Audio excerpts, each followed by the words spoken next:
Hello everyone, and welcome back to Mist 4 Revelations Books.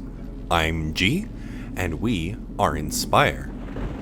Or I guess, inspired, terrible joke. Anyways, we are going to be reading through all of the boys' books this episode. So both of each's journals on Spire and Haven, and then Atrus's journal in Serenia, which I didn't actually find in my original playthrough, but which I will be reading today. So, let's get started.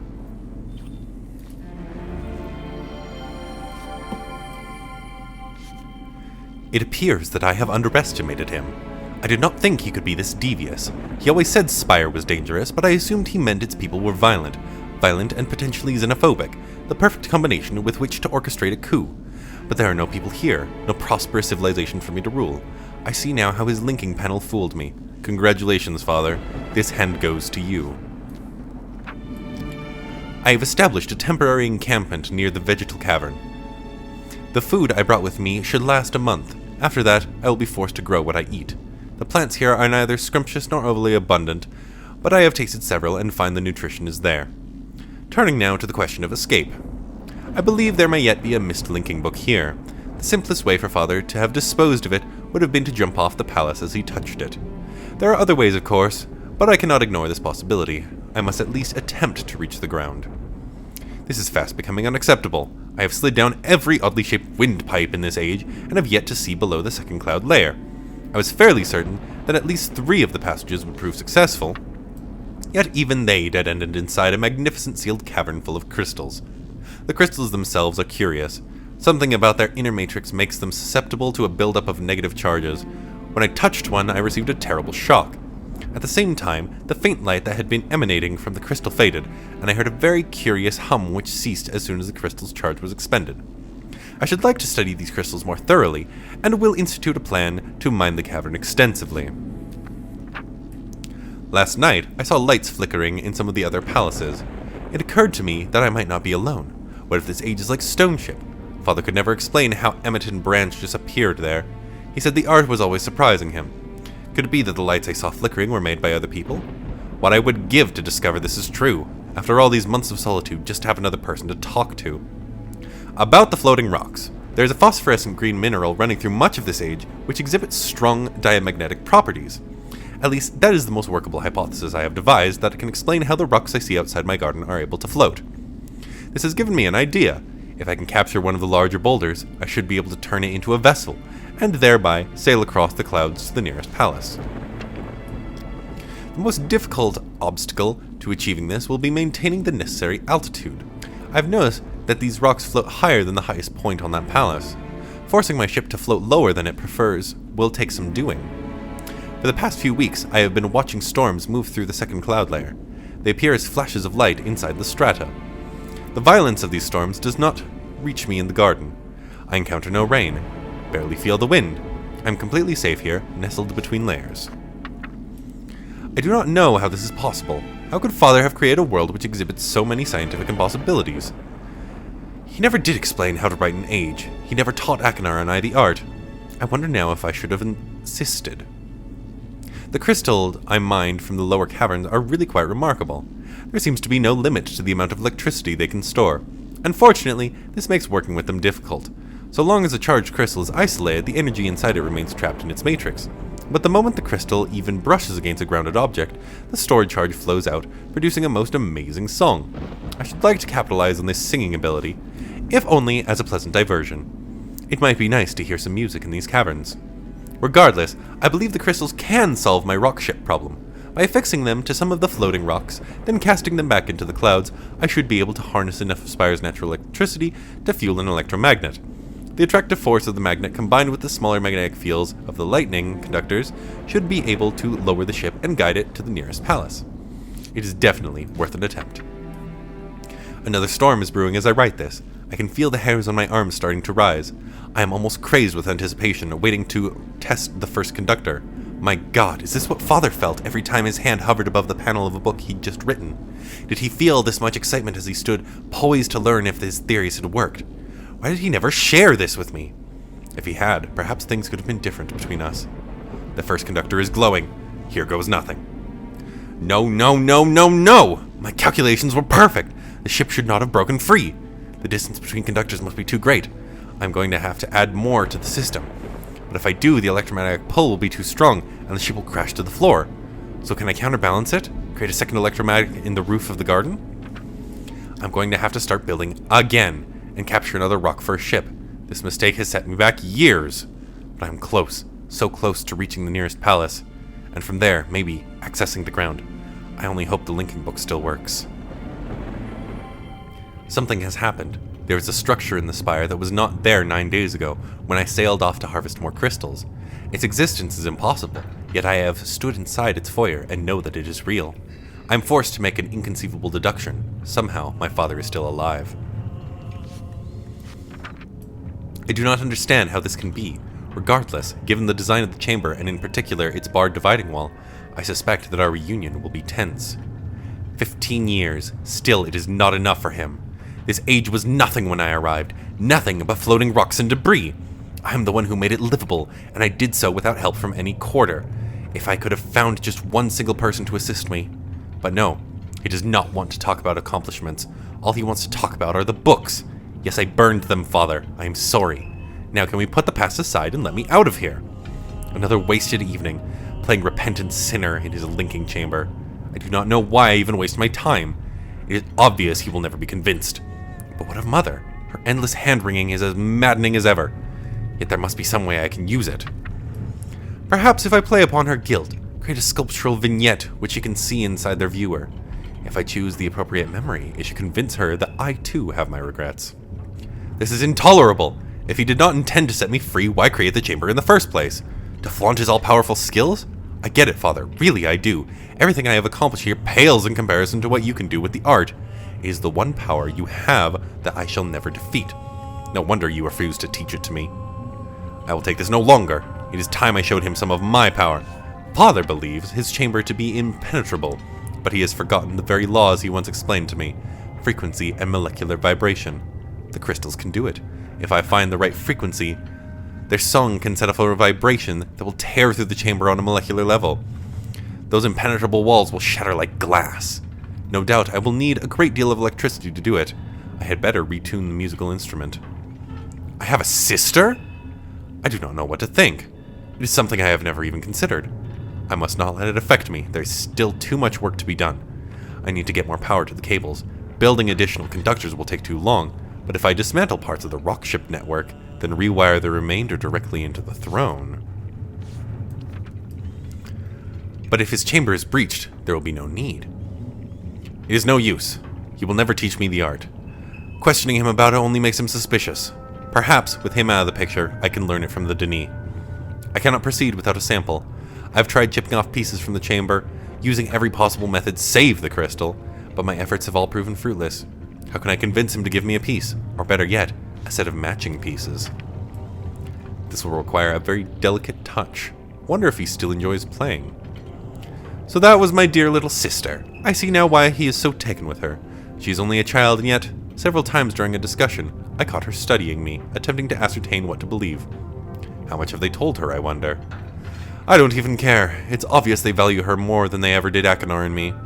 Very well then, I shall use even that to my advantage. Retrofitting of the old crystal caverns proceeds on schedule. The loss of my lab was a setback, for I cannot continue frequency tests until all the cavern walls are removed. But that explosion has made me very cautious. I would rather dangle over the stars than have solid rock walls explode on top of me. No, he cannot do this! Why is he bringing her into this? I will not allow it. I will not allow a mere child to have that much power over me. How dare he agree to teach her the art?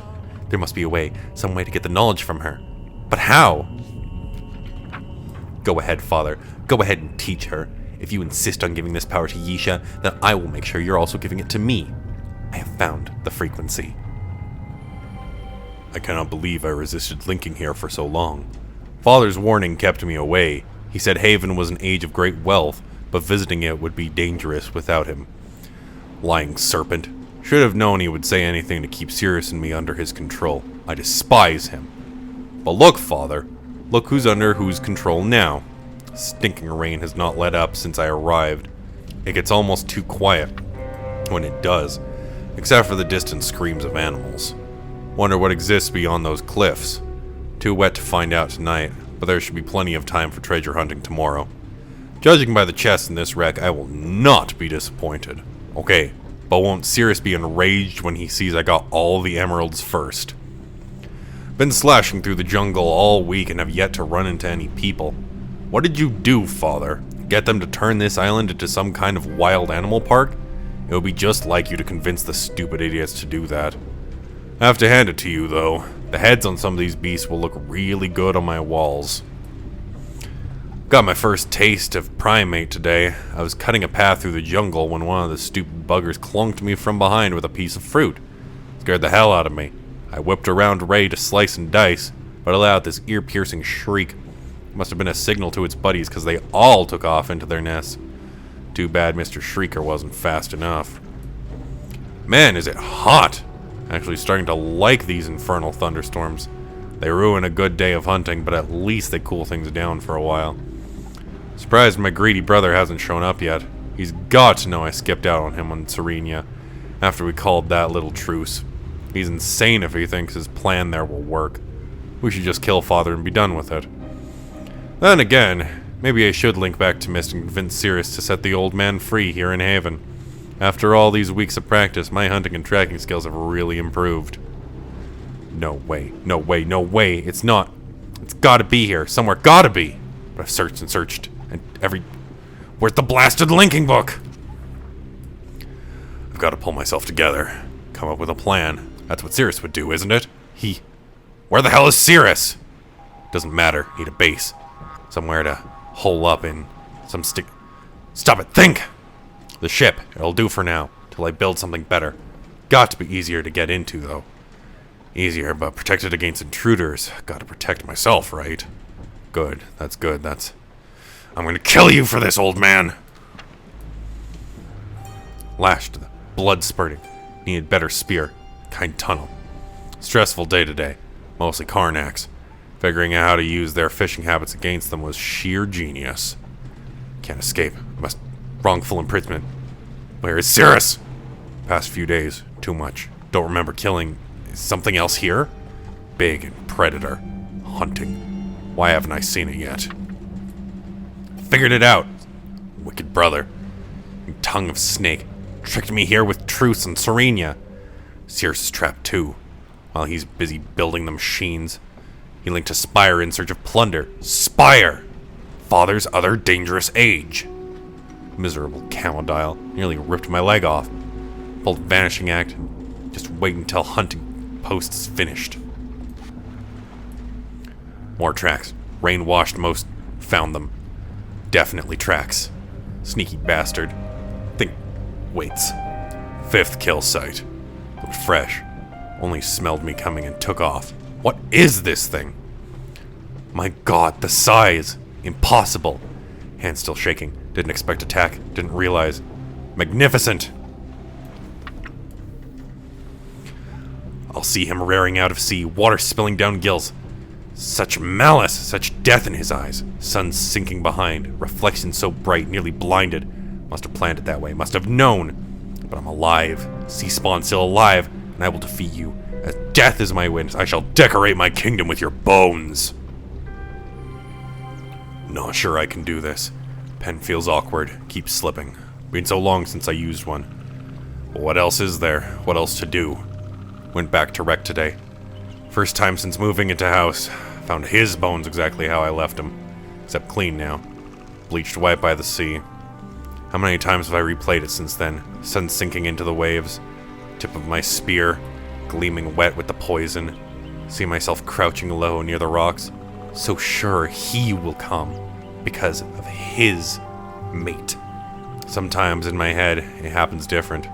Poison gets diluted. Or one of her ropes snaps and breaks. He rears back, spear misses. Somehow they both get away. And we all get one more day worth living for.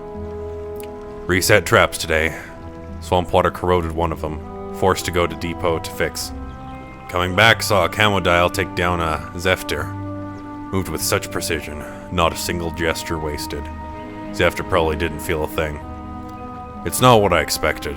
Living lakeside, it's calmer. not as windy, but rain still beats down like in the wreck, and it's hot, still hot. Only real difference is the screams, a lot closer now, on all sides, starting to get on my nerves. Can't sleep, too many screams, and when I close my eyes, the things I see, the faces. My god, Sirrus, did we really kill so many? Added it up, best I could. 8 years, 3 since I killed the last Serpenti. Keep thinking I should do something for him. Place some kind of tribute next to the bones. Totem pole, maybe. God knows carving it would keep me busy for a while. Maybe I can make one for each of them. What's the use? What's the use? Can't go on like this. Can't think. Have to do something. Keep my mind off the dreams. Maybe go south a few days. Sleep outside. My god, Father. Did it have to be the same? 2 weeks working my way through the south jungle, and for what? More of the same. More of the same empty nothingness. Can't take it anymore. Can't live like this. Karnax got in while I was away. Forgot how agile they are. Braver, too, when they're hunting in groups. Been breeding like mad ever since I killed their primary predator. Should probably do something about that. But maybe I can redesign one end of the bridge. Create some kind of lock to keep them out. Went back to the south jungle today, hoping I'd missed something. Saw a group of mangries playing under their nests. Thought about replenishing supplies, but couldn't do it. They just looked too peaceful. Eventually turned to go, and spotted one of them watching me. Their lookout, I suppose. Wonder how long he knew I was there. Ink supply getting low. Watering it down, but might try to make more, the way the channelwood tree dwellers once taught me. Found some petals in the south jungle that might work for the ink. Picked a few to take back as an experiment. While picking them, I noticed something odd about the mangries. In the north, they all scatter as soon as they spot me, but the south tribe only looks curious. Must be because I never hunted them. New ink seems okay. Would prefer a better color, though. I'll head back to the south jungle in the morning, see if I can find different varieties. I don't believe it. Went back to gather more petals and found a bunch of them already picked. They were lying in a pile where I'd been working. Mangries must have done it. Imitating me? Spent most of the morning in the watchtower trying to observe from a distance. Find out how they act when I'm not there. Couldn't see much, though. Trees are too thick. Would like to get closer somehow. I suppose I could build another post, but it'd have to be different this time. Not a lot left I can take from the wreck. Kinda like the idea of going all natural. How the heck did Savidro's people do it? Been weaving support branches all day and my arms and chest muscles are killing me. Mangry sure got a kick out of watching, though. One of them even stopped playing long enough to come over and give me advice. At least that's how it seemed. Wouldn't stop chirping at me. Made me want to rig up another sound system, see if I can try to talk back. Oh my god, it can't be. It can't! This evening I was sketching in the post, trying to get their expressions right. Mangries were playing that game they like to play, fruit tossing. Ball must have rolled under the post. All of a sudden I heard this cry I'd never heard before. Sequence of drawn-out highs and lows. Looked up and found all of them looking at me, pointing at the ball and making that sound like they were calling a name. My name. They've given me a name! What am I supposed to do with this, Father? What am I supposed to do? Been a while since I had this much fun working with my sick little brother. Usually we're at each other's throats by now, but this time, must be the thrill we both get, picturing Father strapped into the chair, begging us not to do what he knows we're going to. Don't think anything I've done to a prisoner yet will compare with that moment. Have to build the chair first, though, which means getting inside Serenia's abandoned memory chamber. Can't exactly ask for a front door key, even if Sirrus did tell the protectors we want to study their rituals. He'd just better get back from mechanical age with those breathing kits soon, otherwise this whole plan is going nowhere. What a hideously exhausting day. Spent so many hours working underwater I think my skin's turned permanently blue.